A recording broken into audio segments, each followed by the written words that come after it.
morning, everyone.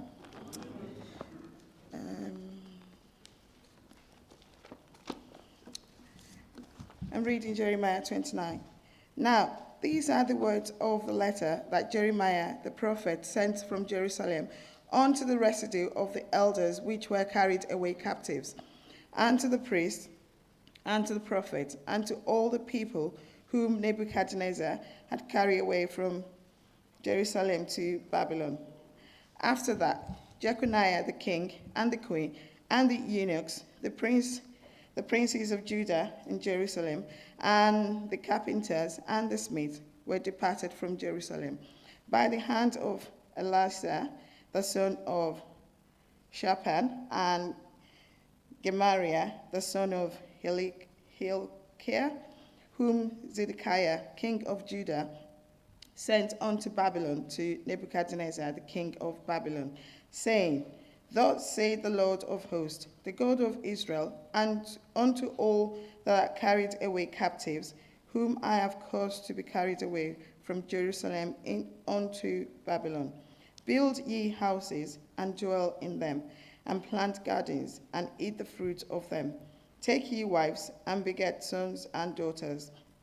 And take wives for your sons, and give your daughters to husbands, that they may bear sons and daughters, that ye may be increased there, and not diminished. And seek the peace of the city, whither I have caused you to be carried away captives.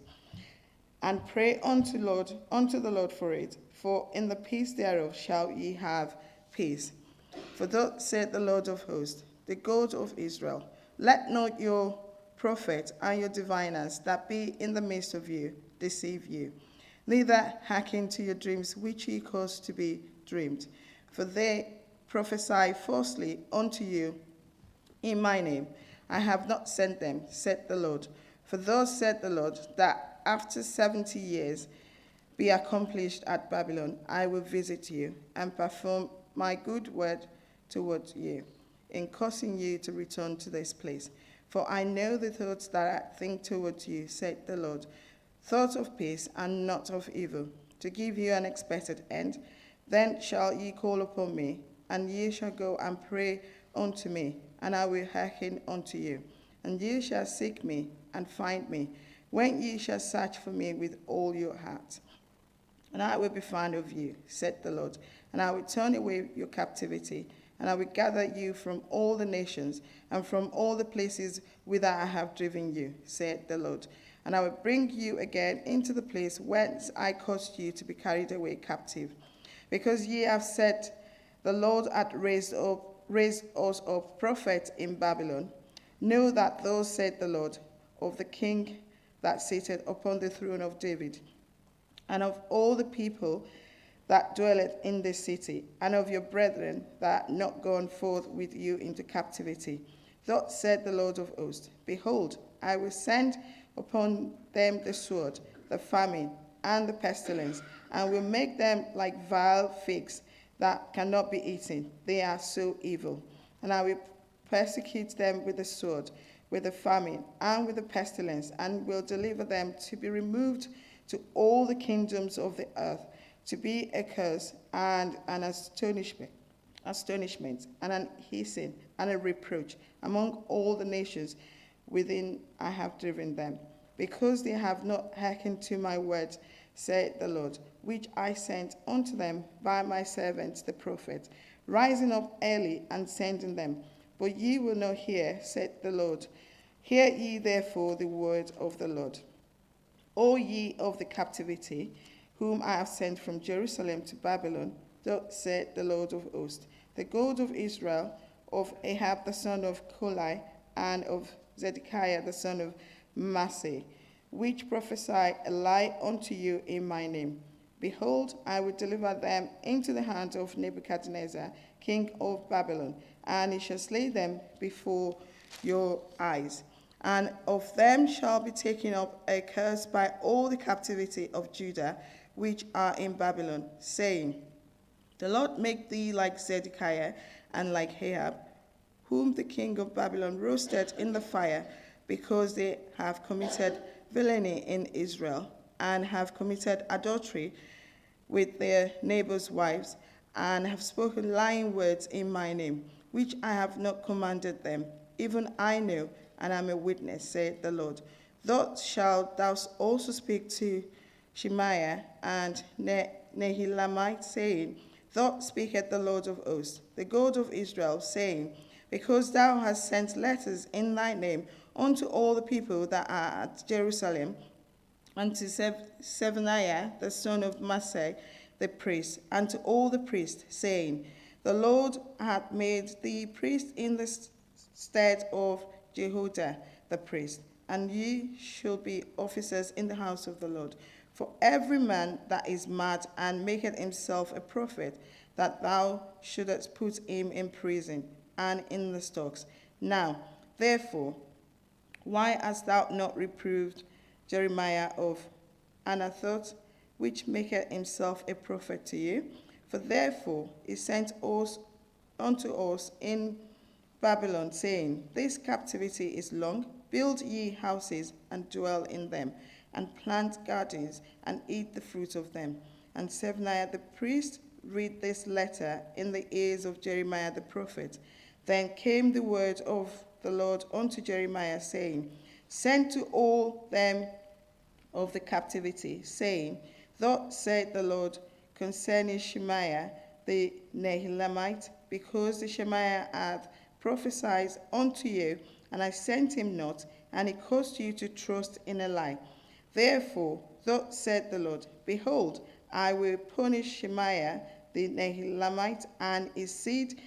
He shall not have a man to dwell among this people, neither shall he behold the good that I will do for my people, saith the Lord, because he had taught rebellion against the Lord. May the Lord bless his word. Thanks, Abby. Just before we praise with our next hymn, I've asked Matty to jump up.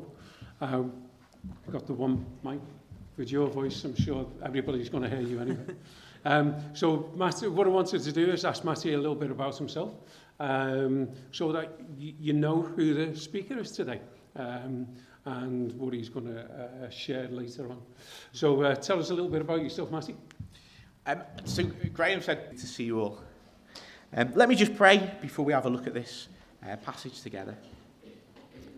Father, we thank you so much for everything that you have done for us, and we thank you for giving us your word and for sending your Spirit as well. Lord, we pray this morning that as we read your word, you will speak to us, our hearts, by your Spirit. Lord, you'd show us your love for us, and you would help us to see how important it is to be yours, and how the greatest treasure that we can have is you. And Lord, I pray that we would leave here with whatever situation we go back to, secure in the knowledge that if we have you, we have everything that we need and we have the best thing. And so, Lord, we pray that we would this morning see your value and how much we are valued or loved by you, I should say. And Lord, we pray that this would motivate us to seek you with all of our heart. We ask this in your name, Jesus. Amen. If I use the expression, the life of Riley, would you know what that means? It's a phrase that is a little bit dated now, I guess. People don't use it quite so often. But it basically means to live an easy and a pleasant life. I suppose to be carefree. If we were to say somebody is living the life of Riley, we're probably saying that that person is a little bit out of touch with the hard realities of life. So somebody might say, I'm working every hour I can and being really careful with my money, and I'm being sensible with my time. But look at this bloke, he's just living the life of Riley. In 1992, Liverpool band The Lightning Seeds released a single called The Life of Riley. Now here are some of the lyrics, and I want you'll know the song, it's on Match of the Day and all that sort of stuff. All this world is a crazy ride, so take your seats and hold on tight. Here's your life, we'll find our way. We're sailing blind, but we're certain that nothing's certain. I don't mind, I get the feeling, you'll be fine. I still believe that in this world, we've got to find the time for the life of Riley. The meaning of that song at first reading seems obvious, doesn't it? Don't take life too seriously. The world is crazy. We don't know where we're going. We're sailing blind. Nothing's certain, but I don't mind because all that matters really is just living the life of Riley and having a good time. Live for the moment. Don't worry about all of life's uncertainties. Follow your feelings. Throw caution to the wind and just do what you want. That's what that song sort of sounds like it's saying, doesn't it? It sounds like an immature, hedonistic pop song. But I wonder if it still sounds like that if you know that the year before the song was released, Ian Brody of the Lightning Seeds had a son, and he named his son Riley. See how that totally changes the way you understand that song? Rather than a song about living the life of Riley, this is actually a song about the insecurities facing a new parent who determines that for all of life's uncertainties and challenges, from now on, his number one priority is that through all of his difficulty, he is going to prioritize the life of his son. The reason why I'm opening with that illustration is because Jeremiah 29 contains one of the most widely quoted verses in the Bible. Jeremiah 29, verse 11. This is a verse which you'll find printed on coffee mugs and coasters, notebooks and posters. That rhymes and I didn't intend it to. In fact, as I was preparing this talk, I realized that my coffee mug was on a coaster with Jeremiah 29 printed on it. The reason why this verse is so popular is really easy to see, isn't it? It's so encouraging. For I know the plans I have for you, declares the Lord, plans for welfare and not for evil, to give you a future and a hope. And when we see our plans maybe running away, when we don't know where the future is going, when we see so much evil in the world, and we're not sure of our own future, what an encouraging verse that is. Now, don't worry, if this is your favourite verse, I'm not here this morning to tell you that actually it's not an encouraging verse, and we shouldn't be printing it on coffee mugs.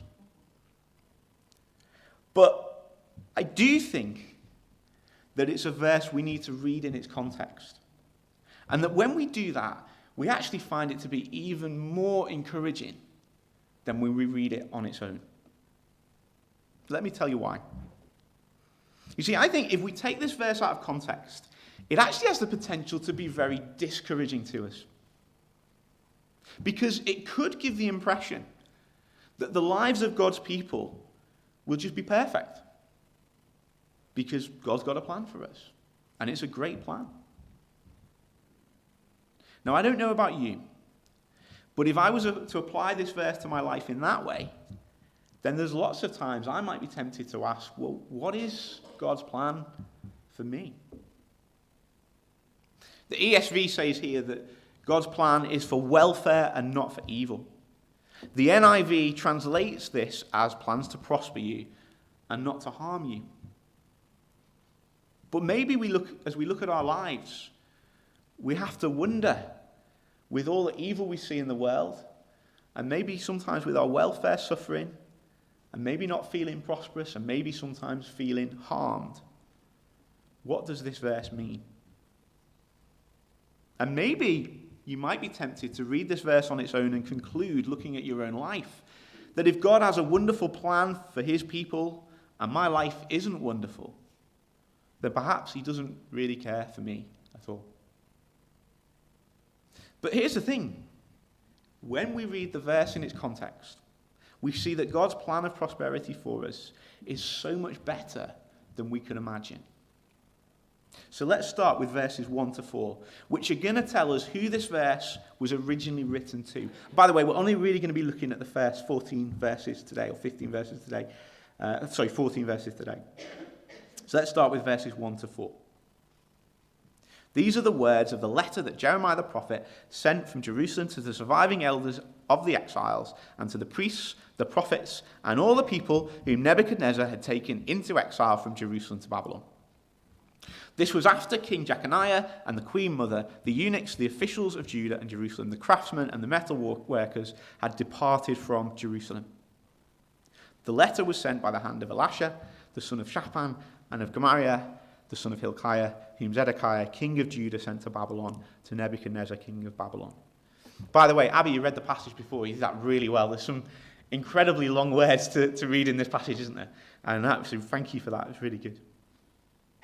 We see here in these first 3 verses that Jerusalem has been invaded.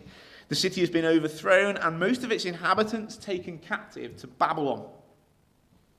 Jeremiah the prophet is now writing these captives a message in a letter from God.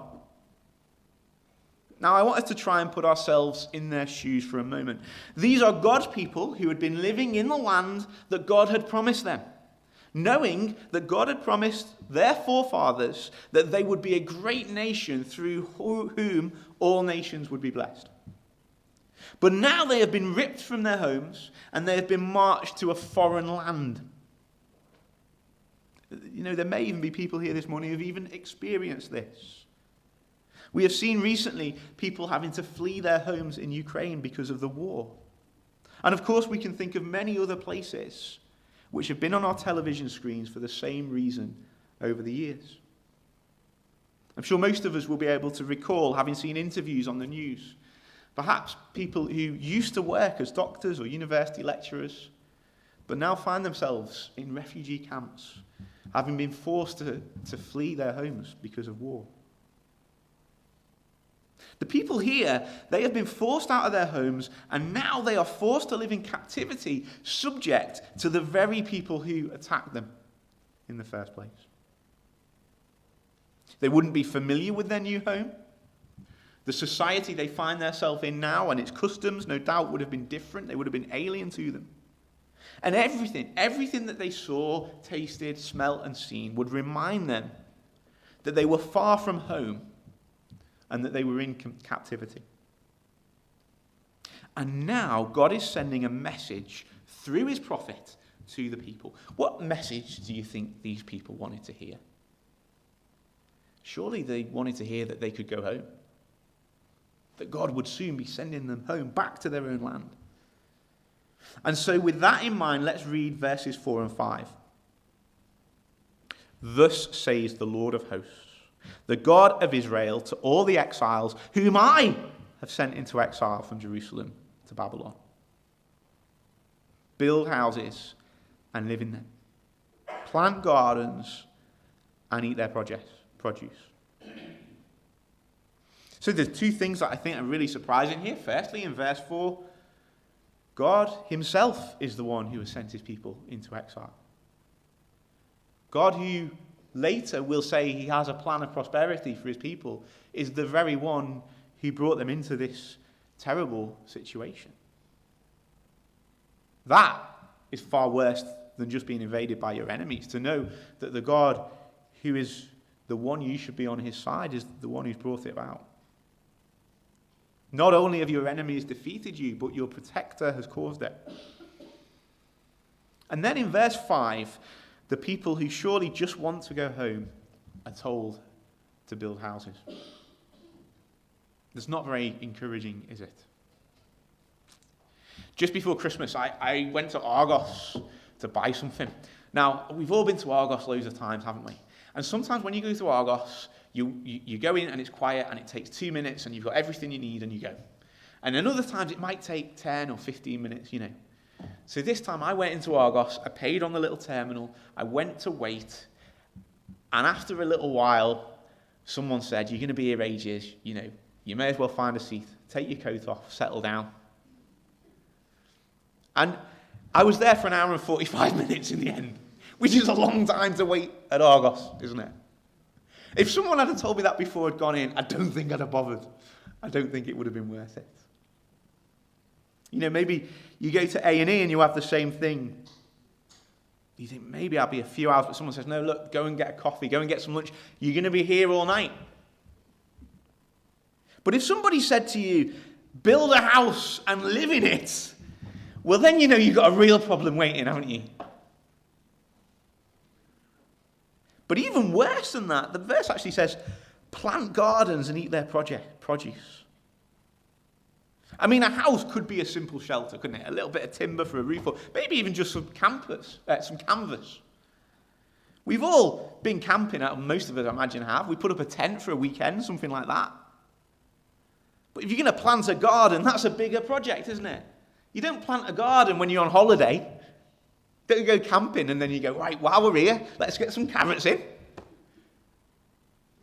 And not only that, it says plant a garden and eat from it. So you're going to be there for at least a season, aren't you? Let's carry on reading in verse 6. Take wives and have sons and daughters. Take wives for your sons and give your daughters in marriage, that they may bear sons and daughters, multiply there and do not decrease. You know, when the pandemic started, lots of people had their wedding plans cancelled, didn't they? It makes sense. There's a temporary disruption, so people put back their plans. And you can well imagine an engaged couple who's been taken captive to Babylon maybe saying, look, let's wait until we're back in Jerusalem. And then we can get married there and we can celebrate as we would like to. We can live in the house that we had planned to, that we'd prepared. And we can celebrate with all our friends and family and be joyful again because we're back home. But God is telling his people not to think like that, because they're going to be in Babylon for a long time. So long, in fact, that couples will not only marry, but that they will have children and grandchildren while in captivity. Verse 7. But seek the welfare of the city where I have sent you into exile, and pray to the Lord on its behalf. For in its welfare you will find your welfare. Not only are you in exile, but you are to seek the good of your enemies and to pray to God for them. Your fortunes are bound up with the fortunes of your oppressors. Can you imagine the people hearing this read to them? How would that make you feel if you were in their situation? Verses 8 and 9. For thus says the Lord of hosts, the God of Israel, do not let your prophets and your diviners who are among you deceive you, and do not listen to the dreams that they dream, for it is a lie that they are prophesying to you in my name. I did not send them, declares the Lord. As if everything we've heard so far is not depressing enough, God is warning the people against even hope itself. He is not going to change his mind. There is no possibility of relief in the near future. Imagine reading this, a letter from the prophet Jeremiah. Perhaps he will give us hope. Perhaps he will tell us that we are going home soon. But so far it seems so discouraging, so depressing. By this point reading the letter, the people would be asking, how long are we going to be in captivity for? And verse 10 tells them exactly. For thus says the Lord, when 70 years are completed for Babylon, I will visit you and I will fulfill to you my promise and bring you back to this place. 70 years. Can we just try something that's a little bit interactive? Okay. Can you put your hand up if you're alive? Okay. Now, have a look around. If someone's not got the hand up, make sure they get the medical attention that they need. Okay. But everyone who's alive, you've got the hand up. Here's what I want you to do. I want you to keep your hand up if you think there's a fair chance that you're still going to be alive in 70 years' time. Okay. One or two of us. Not many of us. That's great. You can put your hands down now. Not many of us. Who is the youngest person in the room right now? I don't know. Maybe, is there anyone less than 20? Yeah, a few people less than 20. So let's round to 20 because I'm terrible at maths, okay? So in 70 years, how old is someone who's 20? 70, 80, 90 years old. Right? Not young. Not young. And that's the youngest people in the room.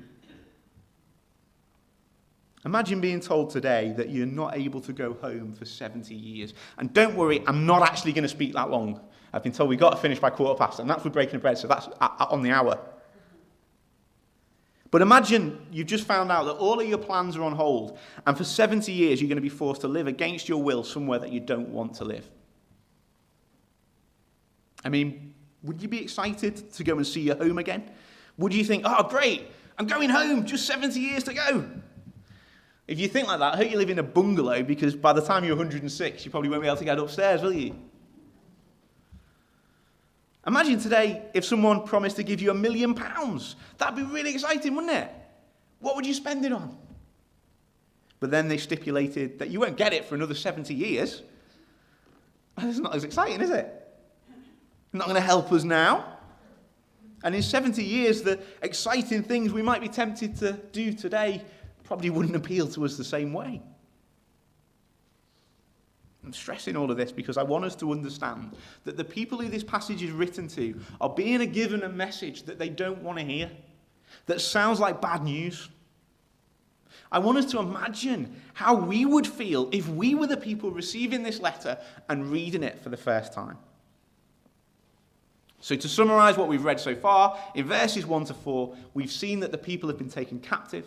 In verses 5 to 7, God has told the people to settle down in the land of their enemies. And in verses 8 and 9, God has told the people not to listen to any prophet who brings hope.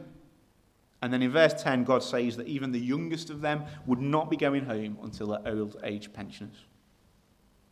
All of this brings us to Jeremiah 29:11, which then says, "For I know the plans I have for you, declares the Lord, plans for welfare and not for evil, to give you a future and a hope." Do you see how much more important that verse is in the context of the previous 10? God is delivering what must have been terrible news for his people. But here in verse 11, he is reassuring them that despite all of this, he does have a plan for them. He does care for them. And he does have a future and a hope for his people. But let's be honest. God's perfect plan of prosperity for these people looks like a lifetime of disappointment. So what is this hope? What is this future that God speaks of? Well, to find out, let's read verse 11 again. But this time, let's carry on through to verse 13. "For I know the plans I have for you, declares the Lord, plans for welfare and not for evil, to give you a future and a hope. Then you will call on me and pray to me, and I will hear you. You will seek me and find me when you seek me with all of your heart." Do you see how these verses clarify our understanding of verse 11? When we read verse 11, we might be tempted to imagine God's plan of prosperity and good welfare and all of these things for us would mean prosperity and material success and good health and happiness. Maybe the first people to read this letter would have wanted to hear that they were going home soon as their first priority. If we'd asked them, "How do you want God to bless you?" many of them would have said, "We just want to go home." Verses 1 to 10 destroy any hope of that. But then verses 12 to 13 give us a new perspective on the blessing that the blessing that God's people really needed. Perhaps it wasn't the one they wanted at the time, but the blessing that would truly be for their good and their welfare. What is the plan of welfare, of hope, of prosperity and good things? What is the plan for a future which God has for his people? They are thinking about going back to Jerusalem, but God is thinking that it does not matter about the geography. I want you to come back to me. God's plan for his people is not that they would live comfortably, easy lives in Jerusalem. His plan for them is that they would truly be his people. That they would seek him and that they would find him. That their hearts would be his. And it seems that the very process of being in exile is intended to humble the people and bring them to a place where they would cry out to God in their need and seek him with all of their hearts. if you feel like you've reached the end of your tether, if you feel empty and drained, if all of your hopes have failed and all of your dreams have died, but in that moment you cry out to God and seek him with all of your heart, then Jeremiah 29 teaches us that we have found the best thing in the world, the most sure and certain hope, in that we have come to God in the face of difficulty. God is the pearl of great price, the treasure in a field he is worth giving up everything for. What shall it profit a man if he gains the whole world but forfeits his soul?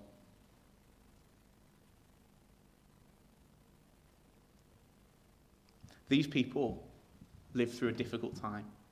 And by comparison, most of us are not facing those sorts of problems. But no doubt we are struggling with various challenges and issues. I wonder what our priority is. Is it to solve those problems? Or is it to seek God in the midst of them? Because this passage reminds us that we should seek him at all times. And if we have him, even if we're not in the place we want to be, that's where we should be for God, if we have him. Now, another interpretive challenge, perhaps, to this passage is that we have to ask the question, was Jeremiah 29 written to us? And the answer is in verse 1. Jeremiah 29 was written to a specific group of people at a specific time in history who were in a specific situation. Which is good news, because we're not reading this morning expecting to be carried off to Babylon for 70 years. But the passage might not be written to us. It certainly is recorded for us. This passage reveals us today so much about God's character, our need, and the lengths that God is prepared to go to in order to win back his people through himself. So we see that God does not help the people on their terms, but on his. Today we might be tempted to say to God, give us freedom, ease, prosperity, and then we will seek you. But the Bible warns us again and again that often it is the times when we are the most content and the most satisfied with ourselves that we risk becoming ambivalent or even hostile towards God. So we see this in the parable of the soils, when the cares, the riches and pleasures of life prevent the seed from maturing, in Luke 8:14. In Matthew 5, Jesus calls blessed not those who are confident, self-sufficient and independent, but instead those who are poor in spirit, mourning, meek, persecuted for righteousness' sake, reviled and hungry for righteousness. 1 Timothy 6:10-11 tells us that those who are rich fall into a temptation and a trap, and that those who are eager for money have wandered from the faith and pierced themselves with many griefs. Not to mention that throughout the Old Testament, there is a pattern of God's people, when they are at their most secure and provided, that they stray. So throughout Judges, we see a cycle of God's people being secure, straying from God, calling out to his help, being rescued and then straying again. David, on the run from Saul, seems close to God. But David, ruling from the comfort and security of his palace, falls into serious sin. With all of his accomplishments and wisdom and wealth, Solomon fails when he reaches the pinnacle of his success. And of course, this very passage is one of those times when God's people have abandoned him and he goes to extreme measures to bring them back. God is prepared to allow his people to suffer in the short term, even if short term here is 70 years, so that he might win them back to himself.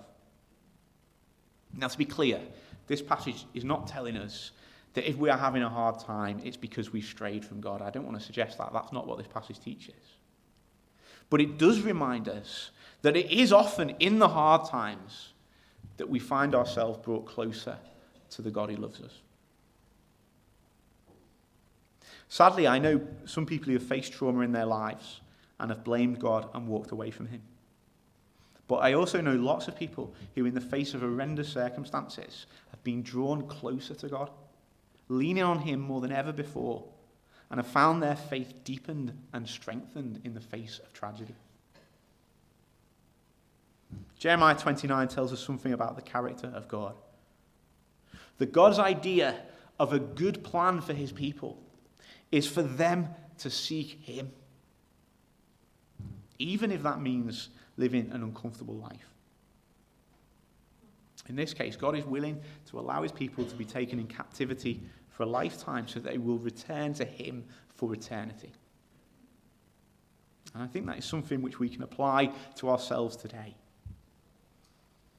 What are the things that we are most concerned about? Number one on the list should be our relationship with God.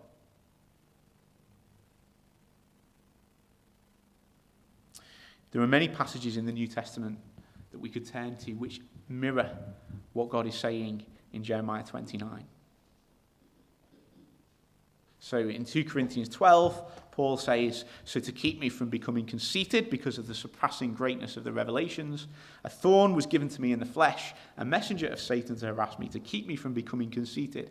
3 times I pleaded with the Lord about this, that it should leave me. But he has said to me, my grace is sufficient for you.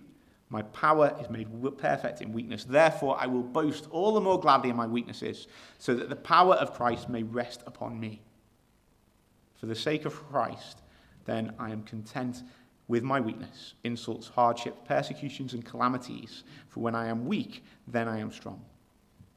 In other words, I think it's fair to say that God uses Paul's problems in order for Paul to draw closer to God and his grace through those difficulties. Romans 8, verse 18 and verse 28, verse 18, "For I consider that the sufferings of this present time are not worth comparing with the glory that is to be revealed to us." Verse 28, "And we know that for those who love God, all things work together for good, for those who are called according to his purpose." So in verse 18, Paul says that present sufferings are not worth comparing to the glory that is to come. And in verse 28, he says that all things work together for the good of those who are called according to God's purpose. James 1, 2-4, "Consider it pure joy, my brothers and sisters, when you face trials of many kinds, because you know that the testing of your faith produces perseverance. Let perseverance finish its work, so that you may be mature and complete, not lacking in anything." All of these examples tell us plainly that the Christian life is not one of ease, but one which will likely face many challenges. Yet throughout these challenges, God is working all things for his purposes and glory and our good. So just like Jeremiah 29, God will still today allow us as his people to experience difficult things in order to cause us to depend on him more. At the start of a new year, there will be many people claiming that this is the year God will bless you. Jeremiah 29, in particular verse 11, reminds us that God's blessings are real.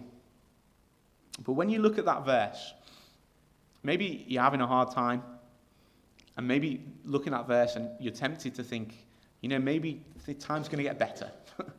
Maybe the future isn't going to be as hard as it is today. That's not the right way to read that verse. The right way to read that verse is to be reminded that in the midst of suffering, God's highest aim for his people was not to fix the suffering, but to cause them to come to him. And so when we read this verse ourselves, it's a challenge to us to say, for all of the problems we may face, for all of the discouragements we may have, am I seeking God with all of my heart?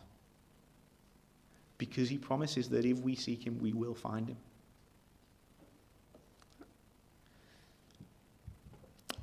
I do not know what 2023 will hold for us. I hope that each of us will experience lots of rejoicing, happiness, and success. But I would be astounded if we don't also suffer great sadness, tragedy, suffering, and loss. Jeremiah 29:11 reminds us that in the face of great difficulty, God's priority for us is that we would seek him with all of our hearts. It reminds us that if 2024 dawns and finds us impoverished, sick, and dying, but with hearts that love God, then that is far better than being healthy and far from him. Of course, our hope, as we mentioned before the talk, comes from what God has done to win us back to himself. We have gone far from him, and yet he has gone to great lengths to bring us back. In this passage, we see that the people are taken out of their land to experience hardship so that they might seek God's goodness. Jesus stepped out of heaven to endure hardship that we cannot imagine so that he might win us back to himself, so that he might go to the cross to bear the punishment that we deserve for our sin, so that when we seek him with all of our heart, when we give him our lives and surrender to him, we can find mercy, forgiveness, and we can look forward to an eternity in heaven, no matter what happens to us in the next 70 years. We're going to close there. I'll hand back to Graham, and then thank you for your time.